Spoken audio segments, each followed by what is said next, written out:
Welcome to World Affairs Today, brought to you by the World Affairs Council, Washington, D.C., a leading forum for global education and international affairs.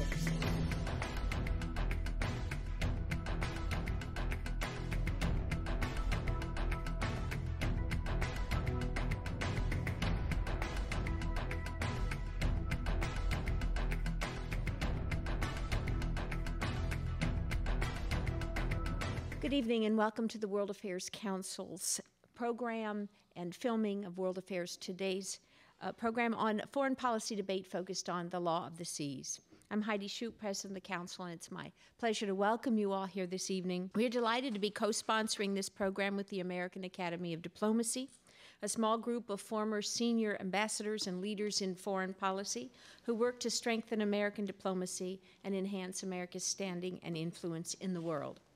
Here with us is the President of the Academy, Ambassador Ronald Newman. During a distinguished career in the Foreign Service that spanned nearly 4 decades, Ambassador Newman served 3 times as U.S. Ambassador to Algeria, Bahrain, and then finally to the Islamic Republic of Afghanistan. And he also served as Deputy Assistant Secretary of State in the Bureau of Near East Affairs. Ambassador Newman will introduce our panel, so without further discussion, please join me in welcoming Ambassador Newman. Thank you, Heidi. Well, I don't want to detract from the panel, so I'll make this fairly quick. I hope we have a really vigorous, heated debate because this room is freezing. So I think it's up to the panel to warm us up here. I am very pleased to have the Academy co-hosting this event with the World Affairs Council of Washington, D.C. The American Academy of Diplomacy does not normally take positions on substantive issues, nor have we taken one on this issue, but we are very interested in seeing it well debated. We do take positions on things like the fact that we need a budget and people in the State Department. But that's not our subject tonight. You have, if you collected papers as you came in, the brief biographies on our panelists, so I'm not going to say very much, except that, as you know, or you probably wouldn't be here, the subject of the Law of the Sea Convention, having been around for some time, is bubbling again and may or may not yet come to the floor of the Senate, but we thought it was time to have this kind of discussion. So we have 2 people who are well-versed in their positions. Caitlyn Antrim, who's the Executive Director of the Rule of Law Committee for the Oceans at the Stimson Center, and has been the Deputy U.S. Representative in the 3rd UN Convention on the Law of the Sea. And Steve Groves, who is at the Heritage Foundation now, has been a senior counsel of the U.S. Senate Permanent Subcommittee on Investigations. I'm not reading the rest of their, or going through the rest of their bios because you have them. Suffice it to say, they have both been at this for some time. And in fact, I was thinking to myself that they've debated this separately, maybe together, so often that maybe we should have asked them to suddenly reverse course and take the other side. But that would have been unfair. And to keep things lively and in focus, we have Dr. Edward Swaine, who is a professor at the George Washington University School of Law and who also works on this subject. He has served as a counselor on international law at the U.S. Department of State, and he will get the panels rolling and begin with a number of questions, after which we will move out to the audience. And I hope that you all enjoy it, and I hope you find it a matter of some education as well. And so with that, let me turn it over to Dr. Swaine and the panel. Thank you very much. Thank you very much. I hope you'll forgive the informality. We're going to remain seated during our discussion with you this evening. I'd like to thank Ambassador Newman and Ms. Shoup, and of course the World Affairs Council and the American Academy of Diplomacy for arranging tonight's debate. I'm very delighted personally that this is taking place at George Washington University. I'm affiliated, of course, with the law school, which has long prized itself on its international law program, but the university as a whole has long emphasized public affairs, diplomacy, and engagement with the kinds of issues that you'll be hearing about tonight. Rather than beginning with a salvo of questions as has been suggested, I think what we have planned to do is to begin with some opening remarks to kind of provide the background before we get into some of the nitty-gritty and the areas of disagreement. So you will probably be getting some hints of disagreement during the opening remarks, perhaps, potentially. But we also, I think, want to provide some background and explanation of how we got to this place. So without further ado, I think I'll begin with your opening remarks, Caitlyn, if you don't mind. Okay.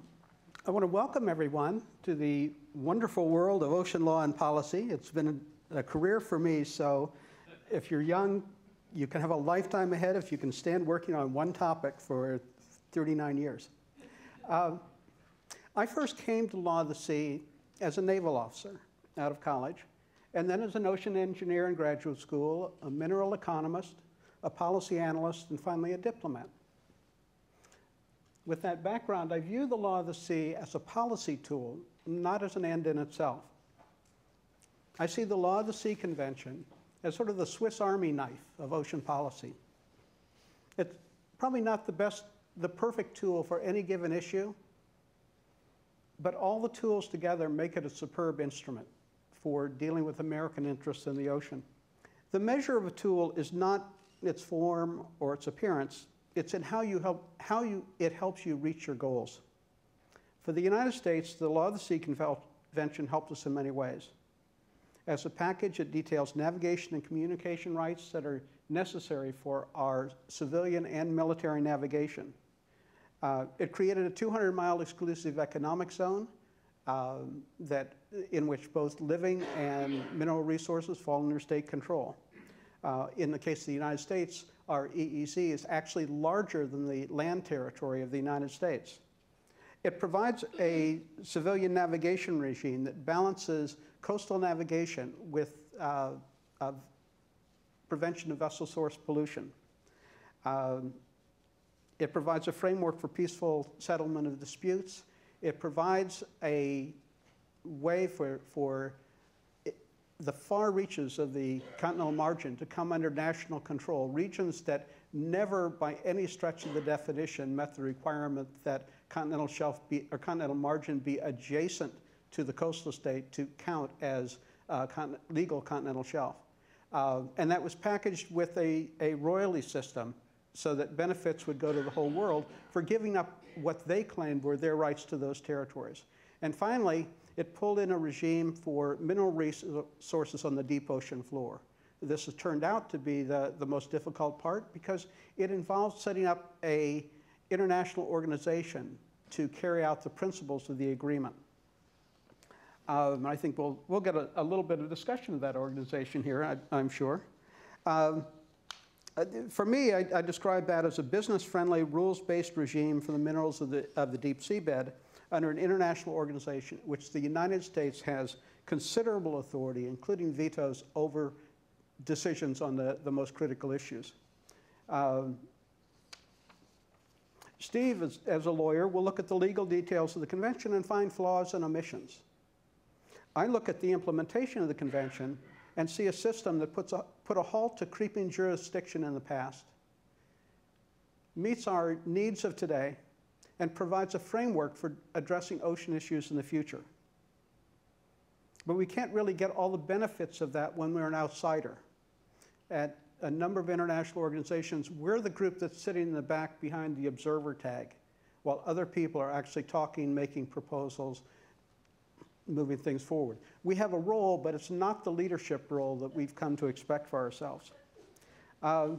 In order to really move forward, we do need to be party to the convention in all its aspects and all the places it reaches. The real issue is whether we will lead from within that body or watch from the sidelines. That's the choice the United States has to make with regard to the convention. So I know Steve has his own differing perspective and some unique things, and I'm looking forward to hearing your latest nuggets of your latest report. Sure. I join Caitlyn in thanking the World Affairs Council and the American Academy of Diplomacy for inviting me to participate in tonight's debate. Thanks to all of you for coming and sitting down for a discussion of what many people would think is a very odd and narrow topic. You can aspire to be what Caitlyn has described to me.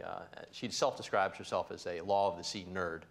And I think over the last couple of years, I've become one myself. So it's a very small fraternity. You're welcome to it.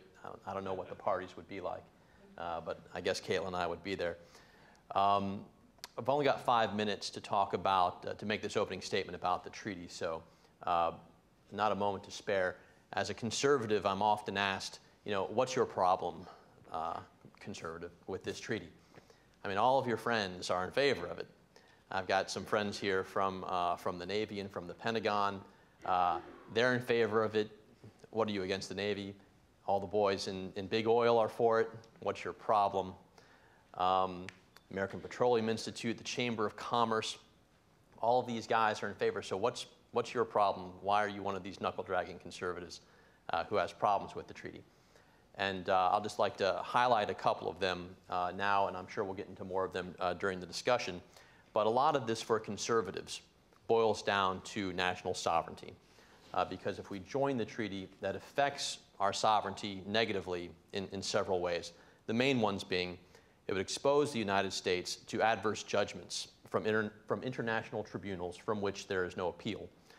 It would obligate the United States to make an open-ended commitment to transfer royalties to an international organization for redistribution to the developing world.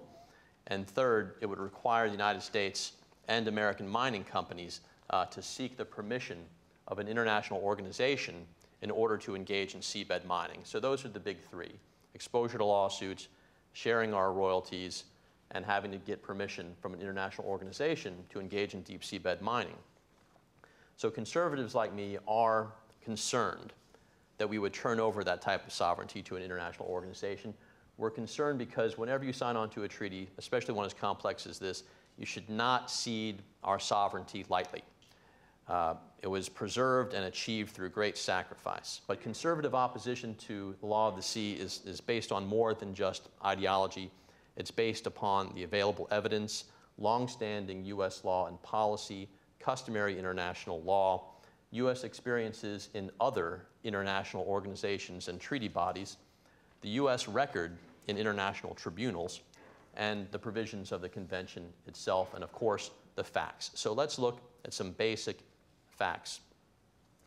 First of all, in regard to navigational rights and freedoms, which are the provisions that my friends in the Navy are most interested in, there are several facts. For more than 230 years, the U.S. Navy has successfully protected our maritime interests, regardless of the fact that we're not party to the law of the sea treaty. The Navy has never successfully been denied access to any international strait, any archipelagic water, any territorial sea. Indeed, at the hearing on May 23rd, the chairman of the Joint Chiefs of Staff, Martin Dempsey, admitted that failure to join the law of the sea treaty would not compromise our ability to project force around the world. In regard to developing the resources of the extended continental shelf, which is our continental shelf but beyond 200 nautical miles, there's some basic facts. The U.S. currently exercises full jurisdiction and control over our extended continental shelf and has successfully delimited the limits of the ECS in the Gulf of Mexico, in the Arctic Ocean, and elsewhere, all without being a party to the treaty. And since August of 2001, the United States has leased areas on the extended continental shelf to both U.S. and foreign oil companies for development. Oil companies from Brazil, Denmark, France, Italy, Norway, and the United Kingdom, to be precise. Regarding the transfer of royalties to the International Seabed Authority pursuant to Article 82, there are some facts. We currently cannot determine the amount of royalty revenue that the U.S. Treasury, and therefore the American people, would forego, because no study has been conducted to determine the value of the hydrocarbon resources on the extended continental shelf. If we accede to the treaty, it would be making an open-ended commitment to transfer an incalculable and unknown amount of royalty revenue to the International Seabed Authority.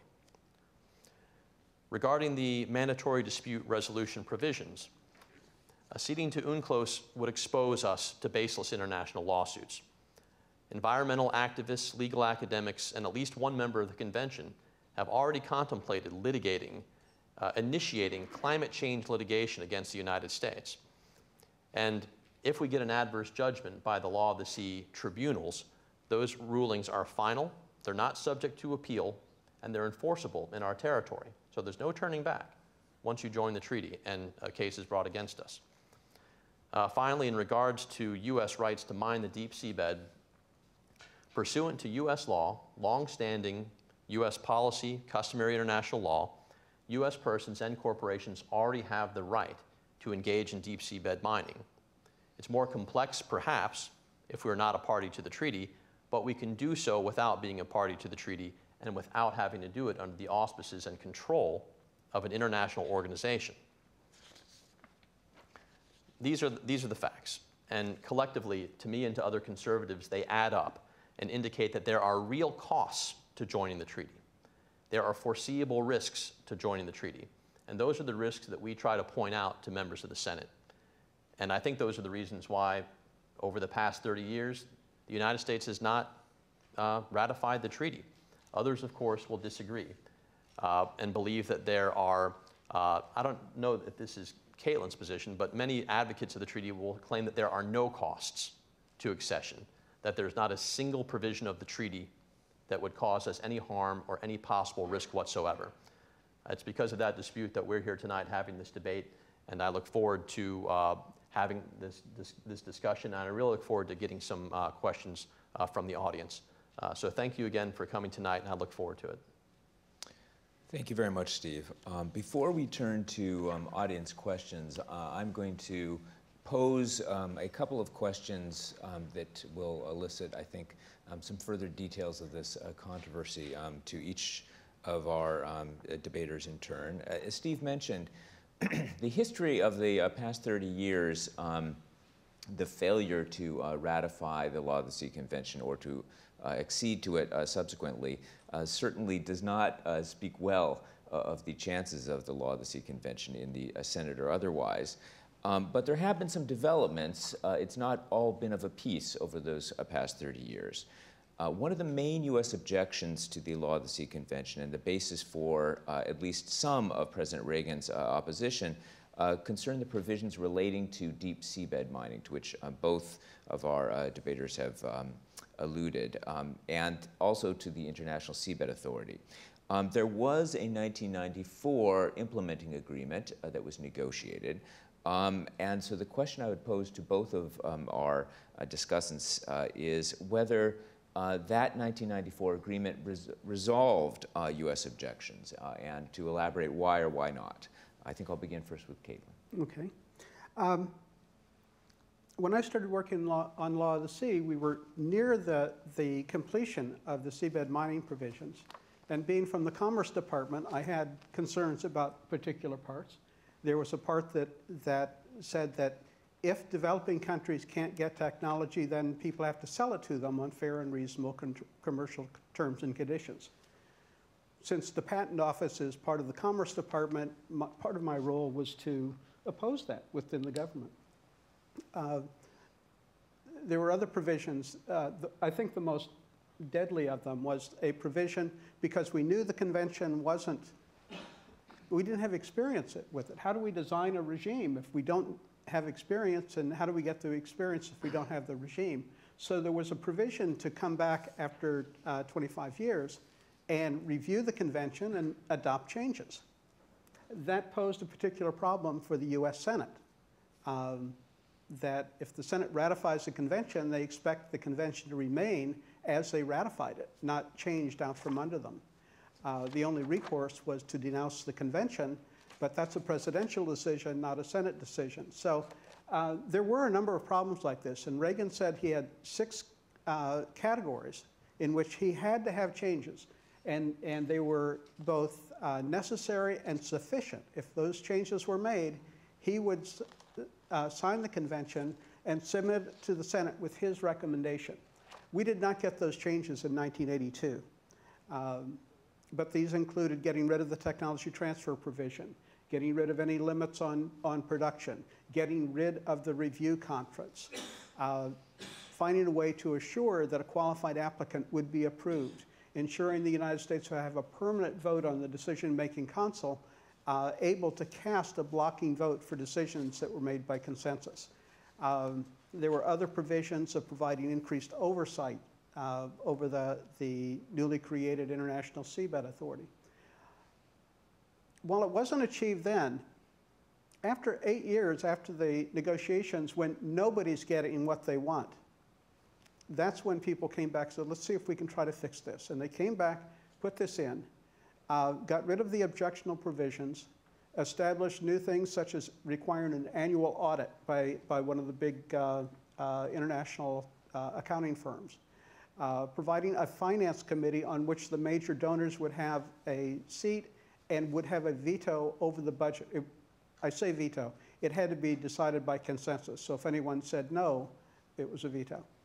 A whole series of these went through. The approval of contracts is made virtually impossible to overturn in council once a technical group reviews it. And they're given a checklist to say, do you meet this qualification? Do you meet this one? Strangely, it's almost identical to the provisions within US law. But in the end, we solved all of Reagan's problems. The United States signed the convention, and we brought it back in 1994, submitted to the Senate. We had an election, and the Senate changed parties. Jesse Helms was chairman of the Foreign Relations Committee, and the convention didn't see the light of day for the next 7 years. But we did get those changes. In the meantime, since 1994, the International Seabed Authority has been working. Their headquarters is in Kingston, Jamaica. Their first task was to write rules by which people could submit applications. They then approved the 7 operations that had pioneer status that had been underway at the time the agreement was negotiated. They had their contracts issued. Since then, another 10 operations have gone through the same process. They submit the information that's on the checklist. It gets reviewed. Due diligence is done by the authority to make sure that it fits. It's approved. They get the contract, and they have the next 15 years to go out, explore, and do prototype testing, and then come back for a exploitation license. Again, very similar to the US legislation for the same thing. What we get that's different here is that it's one thing to say the an American has the legal right under domestic legislation to go out and do deep seabed mining on the ocean. In fact, the US legislation says that and says no other American can work in that site that you're taking. What it doesn't do is say nobody else can take those nodules, because that's not high seas freedom under the old one. High seas freedom left nodules like fish. You can't stop somebody from fishing the same school of fish you're fishing on the high seas. You can't necessarily stop them from from mining the same nodules. What the convention provided is a central clearinghouse for these claims so that they're all recognized. And one of the things that we found, and we learned this during Reagan's review, investors putting $1 billion in are really picky about, in the mineral industry, about you having the sole right to mine in your claim, that nobody else is allowed to come in. And they're equally picky that when you bring the metal up, you have universally recognized title to it, so you can sell it on the open market. The Law of the Sea Convention requires people to, says that parties can only recognize title to minerals recovered when they're recovered under the convention. So a US miner would bring nickel up and then find that they can't sell it in the London Metals Exchange, which is the principal market for nickel. So there are problems that aren't legal. Yes, it's legal under US law, but we actually wrote those provisions to keep other countries from dodging out of the system we expected to be in. We did a really good job. And now we find that we've hamstrung ourselves by those same things. And so we have one company that holds 2 licenses and is not going to sea to even develop those. While the Seabed Authority has 17 operations that have been doing exploration, sharing information about the environmental aspects that they will have to take care of in their own work. So what we're seeing is a system that's working really exactly like we wanted it to. It's just we're on the outside rather than on the inside taking part in it.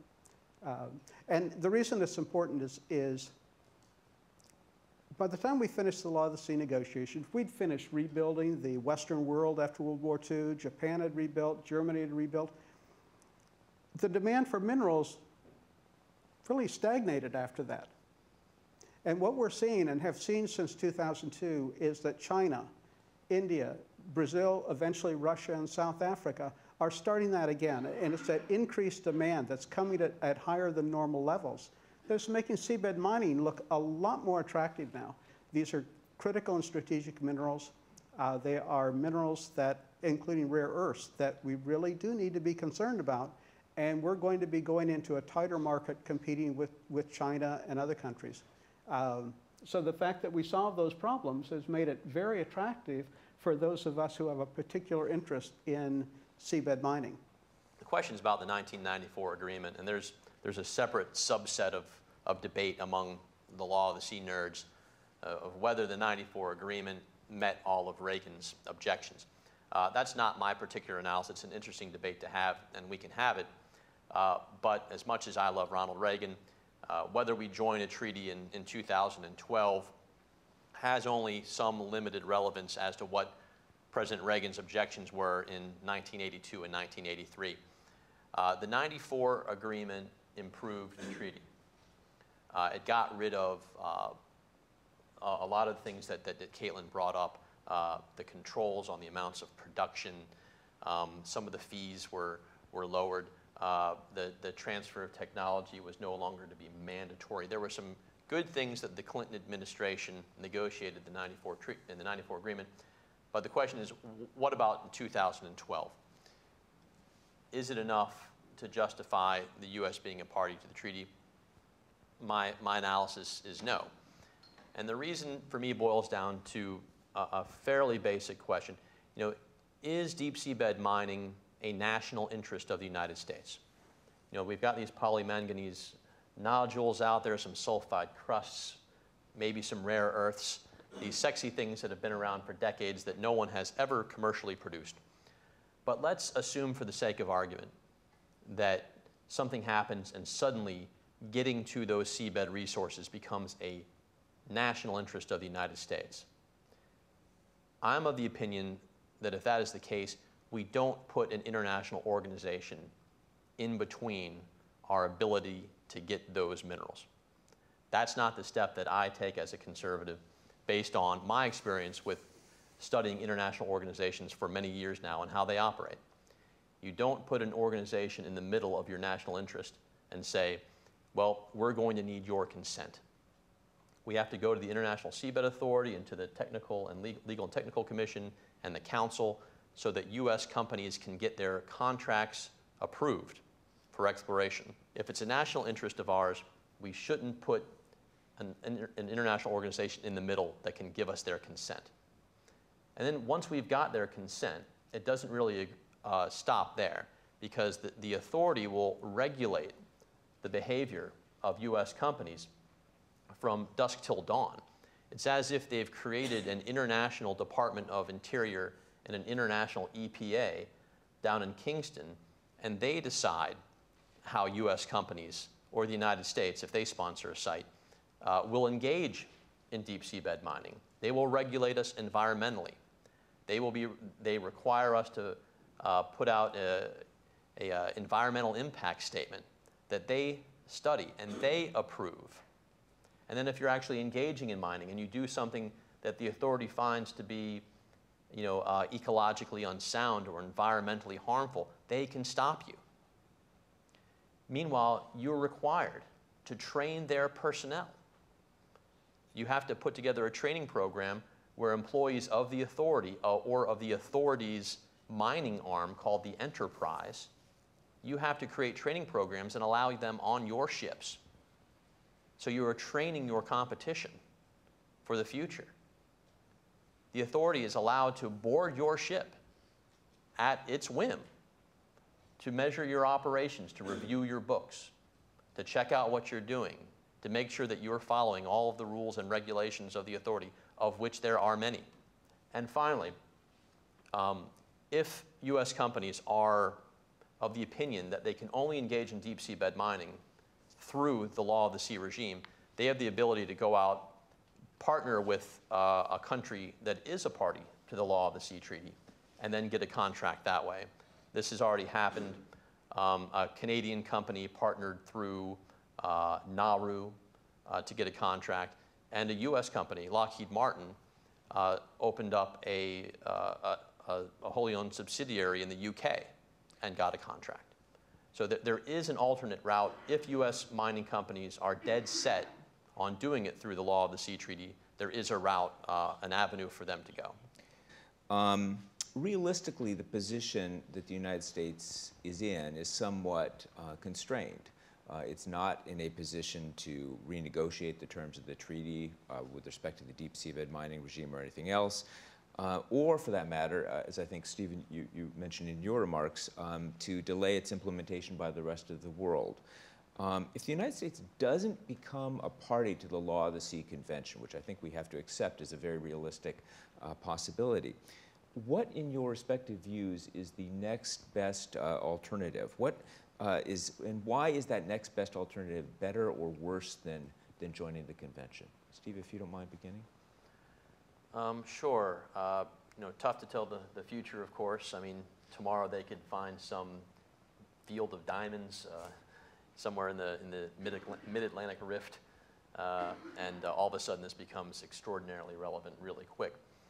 But the short answer to what we would do going forward, pardon me, if we don't join the treaty, which is a concern of mine, and it's something I talk about a lot with senators and their staff, the short answer on most of the questions is we'll continue to do what we've been doing for the past 30 years. I mean, the treaty was adopted in 1982, and the U.S. has never joined, and yet over the past 30 years we've managed to survive as a nation without being a party to it.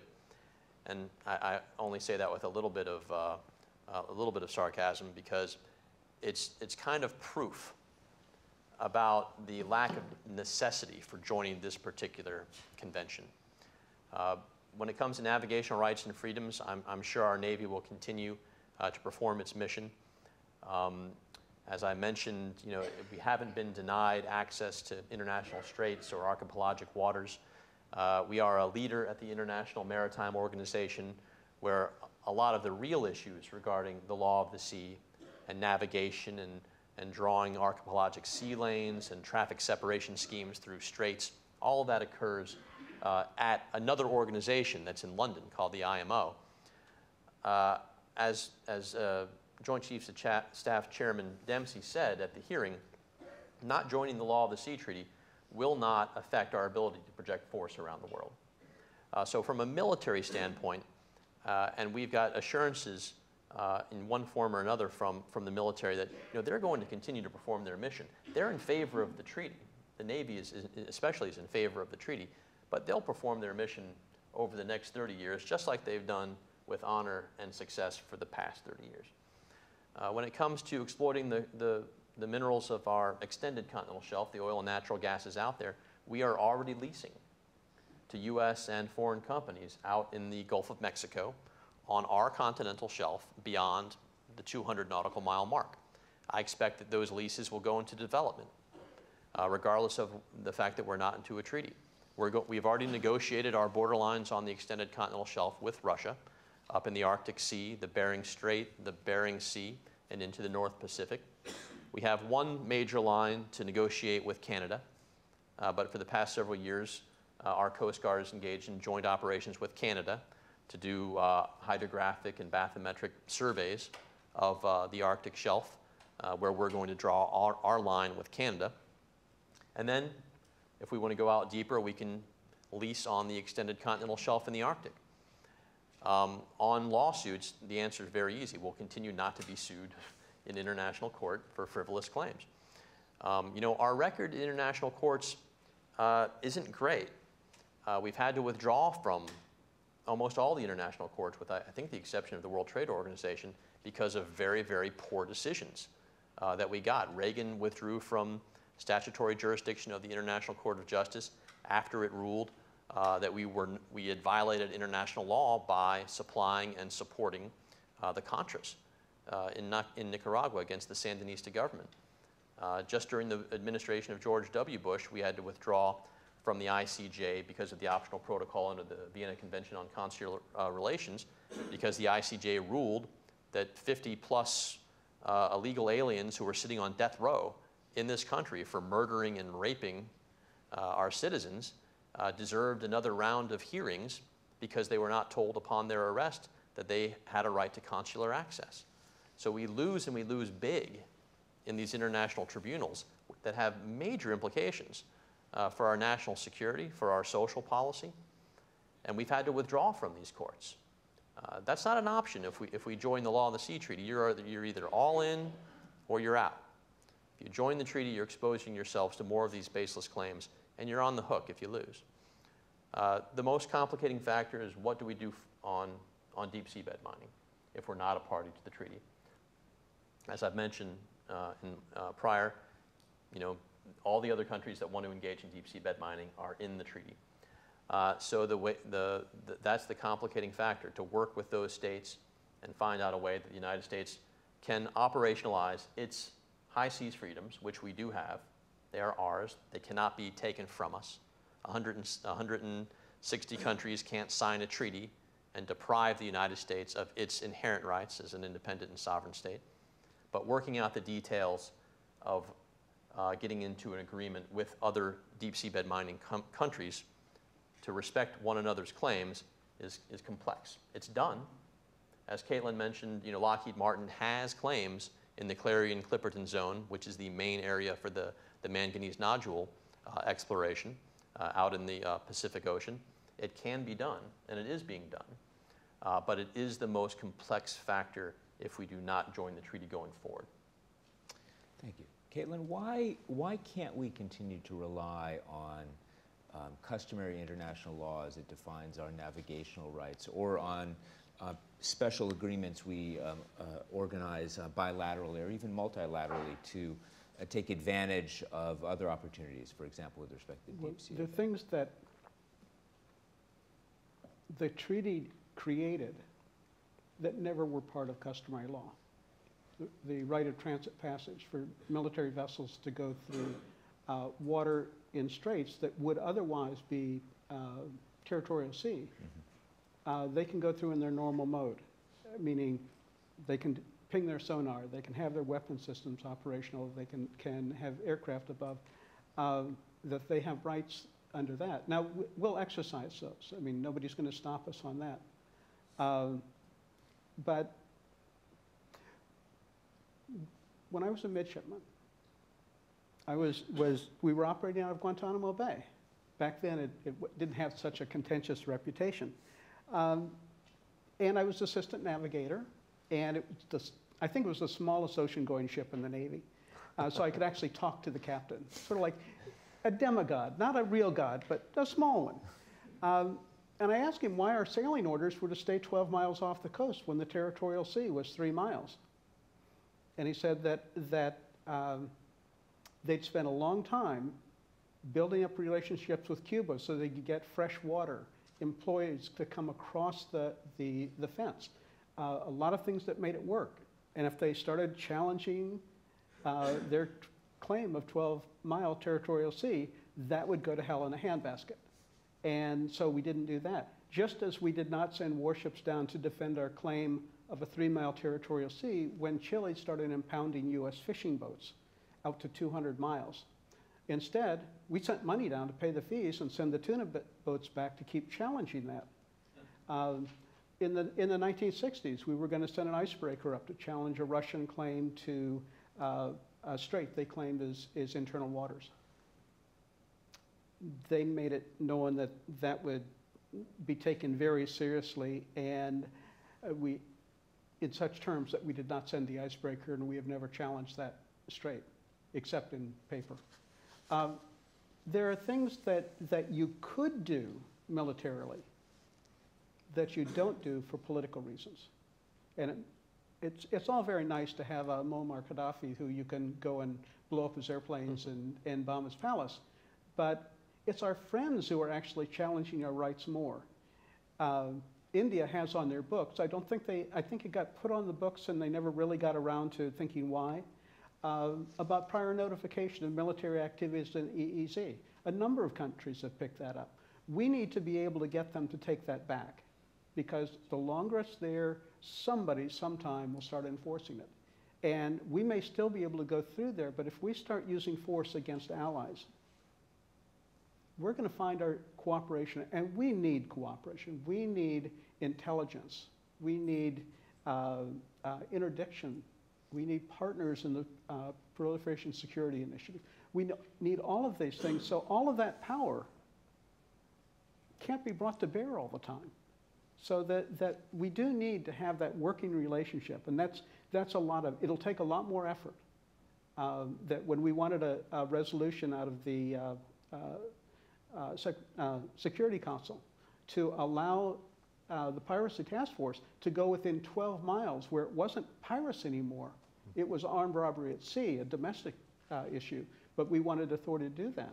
We had to convince developing country members of the Security Council that this was not setting precedent where the U.S. could go and do it to somebody else. So that because we're not in there, there's a little bit less trust for us. And so more effort would have to go into developing that trust. So that's it. It's basically more work, much harder to lead the future. I mean, right now there are preparations to negotiate some type of agreement on biological diversity of the deep ocean. Well, we've twice negotiated on this convention and still haven't joined it. How much leverage do we have when we say, well, if you don't do what we want, we won't sign it? And the response is, you won't sign it anyway. That we've undercut ourselves there. So again, more work. We're going to have to put more resources. We really will have to make a much bigger effort to put personnel and finances into building our reputation up as a leader in ocean affairs. If we aren't in the convention, we've got to remedy that in some other way. And we aren't doing it now. We're really not putting the effort into leading the negotiations on marine biodiversity. When we're at the Seabed Authority, we have a nice little delegation who sits in the back. I have a picture of them up in the stands when we met in the assembly because, well, they're just not part of it. They can talk, but they can't lead.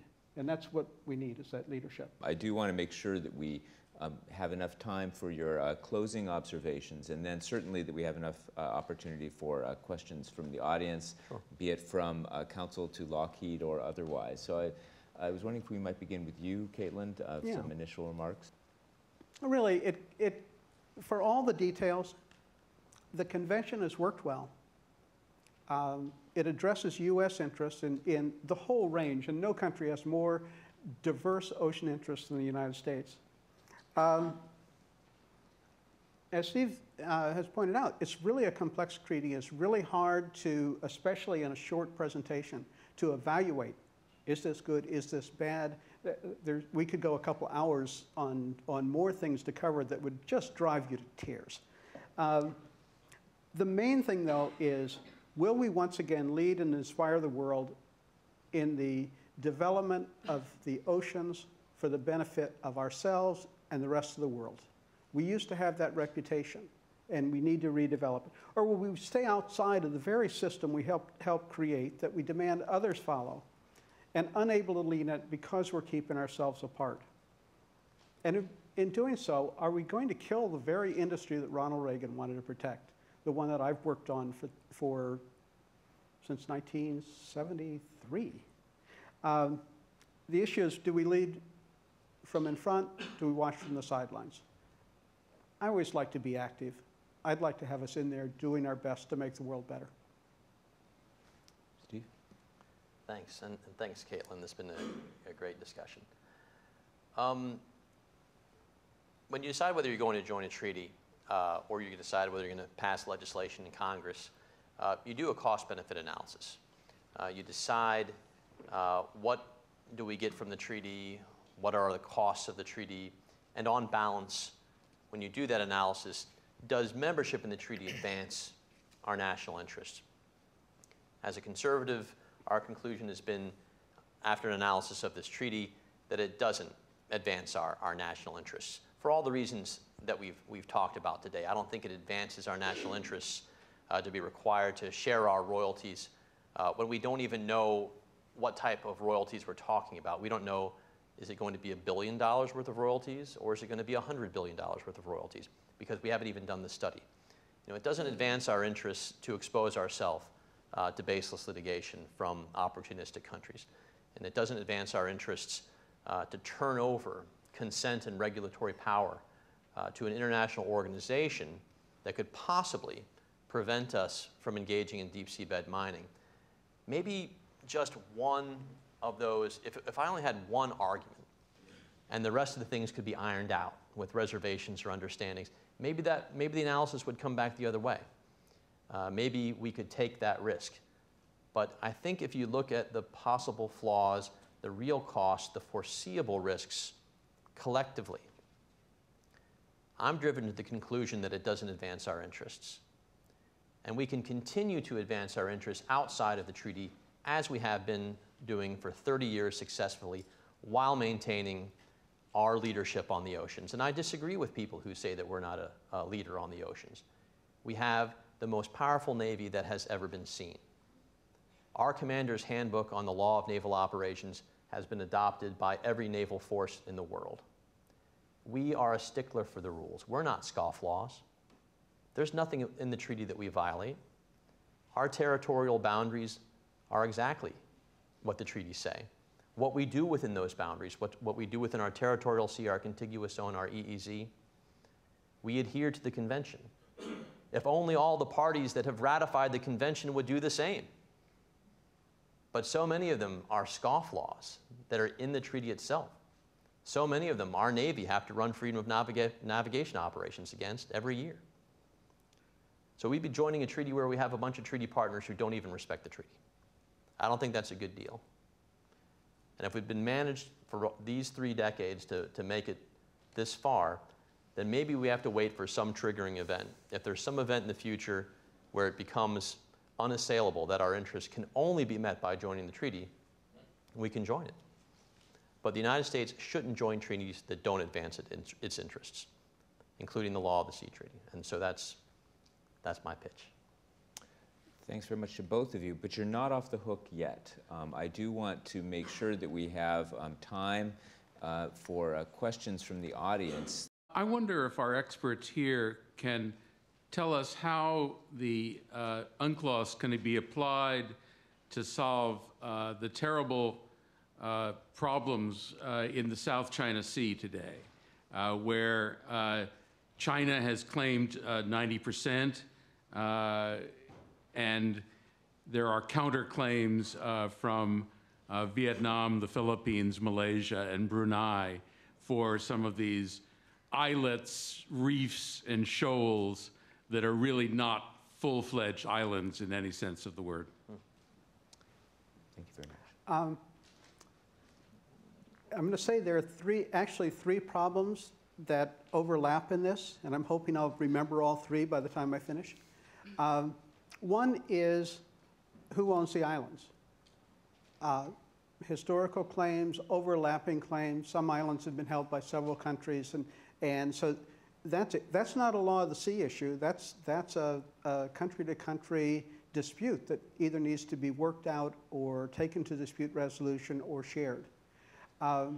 There's a determination of whether a piece of territory is a rock or an island, if it can support habitation. And there's actually enough court cases in the ICJ and elsewhere to actually make some determinations on this, if anyone takes them for determination. There's a broader issue that we have, and our direct issue is within those waters, we believe China is exceeding their authority in interfering with our navigation within the EEZ, particularly our listening devices 70 miles outside of their submarine base. We used to stay 12 miles outside of Russian bases, and they used to stay with fishing trawlers outside of ours. We just consider that a great power experience. China hasn't been through that yet. But we've got those three different types of things. And what it really means is it's complicated. It has to be worked out by the parties there, except for the issue with us and China. The main thing is that the convention has been really effective letting all the ASEAN states, it's the principle by which they hold a common position. If China could, as they would prefer, deal with the Philippines, they'd probably put Vietnam last, deal with all the countries in series, they'd get what they want. When they have to deal with them as a unified front, they can't. So I think what we're going to end up with is some posturing, some stalemate, the back and forth bumping of ships and such like that, until they finally realize that they need to develop the area, and they're going to have to work out a regional management plan. But the convention, I mean, what's keeping China in check is that ability for all those other countries to say, oh, we've got a principle that has to be followed. And principle, I learned that having a really strong principle is really powerful for a weak country, that they can play that pretty far, and it's working really well. That's where the benefit is from law of the sea, I think. Yeah, and they'll have to work out with the United States the meaning of marine scientific research versus military activities. Yeah. Yeah, I mean, I agree with Caitlyn that at core, it's a sovereignty issue over the rocks, because you want the rocks, because you want the EEZs around it, you want the energy resources that are there. But it kind of begs the question, all of these parties around the South China Sea are parties to the treaty. So why hasn't the Law of the Sea Treaty swooped in its red cape and solved all the issues of the South China Sea? Well, the primary reason is because these are sovereignty debates over the rocks. Now, what I would say is that if the United States were a party, I think the option would be there to bring a case against China for its excessive claims within the EEZ. Now, the Chinese would come back and say, you're not engaging in military activities, you're engaging in marine scientific research, which has an economic component, so you're violating our EEZ rights and so forth. As a lawyer, I look at that litigation exposure and I don't like it. I don't like our chances. That's not something that I want to turn over to an arbitration panel, especially where it's very likely that we won't be able to choose the fifth swing arbitrator. And that arbitrator will be chosen either by the Secretary General of the UN or by the President of the International Tribunal of the Law of the Sea. I don't like those odds as a litigator. But at least that case could be brought. I would just be afraid that we would lose that case. What do we do now when they send out their fishing vessels to harass our, what was it, the Victorious and the Impeccable? Yeah. In the South China Sea and the Yellow Sea, we send in an Aegis class, Arleigh Burke class destroyer, and say, all right, come harass us now. You know, that's a last ditch thing that we have to do. But if that's what we need to do to make sure that the Chinese are not harassing our surveillance vessels, that's what we'll have to do. My name is Robert McManus. I'm a retired Washington lawyer. I was a member of our delegation and of its executive committee during the 1970s in Caracas and Geneva, and I was general counsel of NOAA during the Reagan administration. Have you written papers? I think I've No, I don't write. I'm not a Law of the Sea nerd. I used to be, but I actually tried a case recently. It's not too late. Oh, yes, it is. I'm retired. No, my question is for Mr. Groves. Your opening statement dealt with the concept of sovereignty, and you don't like international organizations standing between us and our sovereign rights, and you don't like to share revenues that we have derived from exercising our sovereign rights on what you call our extended outer continental shelf. Maybe not fair, but I want to know how you would distinguish yourself from the Brazilian delegate whose yammering I had to listen to through 4 years of Caracas and Geneva. He came with positions. his government had these rights, a right to a 200-mile territorial sea, and therefore the law of the sea treaty impinged on his sovereign rights. Well, it seems to me that the opponents of the treaty do much the same thing. You assert, I believe, and stop me if I'm wrong, a sovereign right to harvest the manganese nodules of the deep seabeds without the by your leave of any other entity or country. You assert a right to the mineral resources of the continental shelf and also the right to define where that continental shelf ends. The reason I suggest to you that the American Petroleum Institute, for whom I wrote the white paper in 1995, likes the treaty is because there's a deal. It tells them where they have security of tenure. It tells them where they don't have security of tenure, and they can take that security of tenure and they can bank it. So the question is, what is the source of the sovereign rights that you assert which would be impinged upon if the United States were to accede to the law of the sea treaty? You know, I'm sorry that you had to put up with 4 years of a Brazilian in your ear like that. My understanding was during UNCLOS 3 was when these issues were being hashed out, whether you were going to get a 200 nautical mile territorial sea, which some UNCLOS non-members still assert, whether it's going to be an EEZ instead, and what your rights were going to be within that EEZ, because these things were in flux. It was developing towards that way. We were developing towards a 12 nautical mile territorial sea, some type of contiguous zone. We were developing towards the 200 nautical mile EEZ. Some countries had already claimed them. But UNCLOS 3 was to hash out those details with the understanding that once those details were agreed upon by the conference, that was going to be the rule. So I think that the United States had a separate sovereign right to declare those boundaries on their own. And in fact, both President Reagan, President Clinton proclaimed those zones, even though we weren't a party to the treaty. We proclaimed our 12 nautical mile, we proclaimed our 200 nautical mile, and then Clinton proclaimed the 24-mile contiguous zone. So we have inherent rights to these things. We have inherent rights to our own continental shelf, not to the deep seabed. And I've never said that we have any sovereign right to the deep seabed, but we do have the same high seas freedoms as every other country in the world to engage in deep seabed mining, just as we have that high seas freedom to engage in fishing, marine scientific research, et cetera. That's a high seas freedom for us. So no sovereign right to the deep seabed. Sovereign rights to our own continental shelf, yes. And I believe that a lot of that extends from being a sovereign and independent nation. So long as we're reasonable, don't infringe upon the customary international rights of other countries, especially our neighbors. So I think we are at the point, the close to the substantive part of our program. I'd like to invite Ms. Shoup back to the stage. Well, I would just like to thank our speakers and thank again the American Academy of Diplomacy for co-sponsoring, and to thank you all for coming here this evening and being part of this. So I'll invite you all to come upstairs to a small reception that we're going to have after the program. Thank you. Thank you for joining us for World Affairs Today, a production of the World Affairs Council, Washington, D.C.